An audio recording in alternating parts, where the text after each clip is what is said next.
Guys, રંજની ઇન્ટરવ્યુમાં તમારું બધાનું સ્વાગત છે. તો દાદી આવ્યા છે આજે સુરતના કેદારનાથ ધામમાં. તો પહેલાં કે 4 ધામના કેદારનાથમાં તો ખબર નહીં ક્યારે જવાશે, પણ આજે દાદીએ અહીંયા જે સુરતમાં કેદારનાથ છે ત્યાંના ધામને દર્શન કરાવશે. તો ચાલો મળીએ, કેદારનાથના દર્શન કરીએ. તો આ તમે કેદારનાથ જોઈ શકો છો. ઓરિજિનલ કેદારનાથ તો દાદી ખબર નહીં ક્યારે જશે, પણ આ સુરતમાં આવેલું, સુરતથી 10-12 કિલોમીટર દૂર અને ડુંડી ગામ છે. તો એ ડુંડી ગામમાં છે કેદારનાથ મહાદેવનું મંદિર.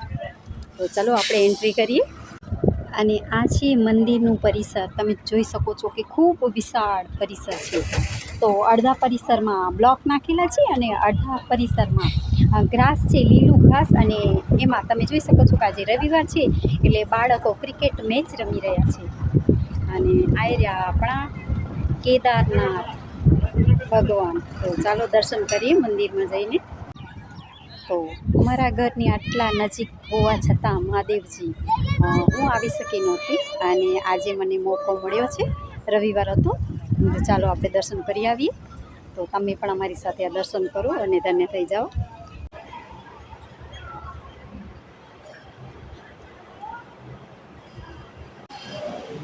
તો કેદારનાથમાં તમે લાઈવ દર્શન કરી શકો છો.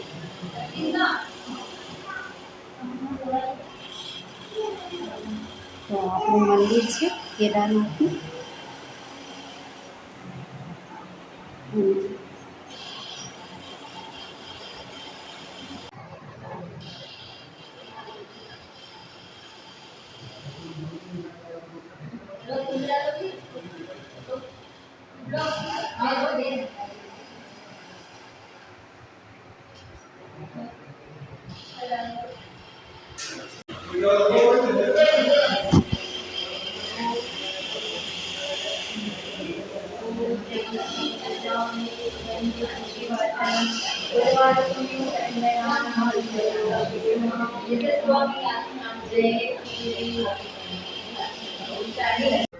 તો આપણે દર્શન કરી લીધા છે. ચાલો હવે આપણે પ્રદક્ષિણા કરશું.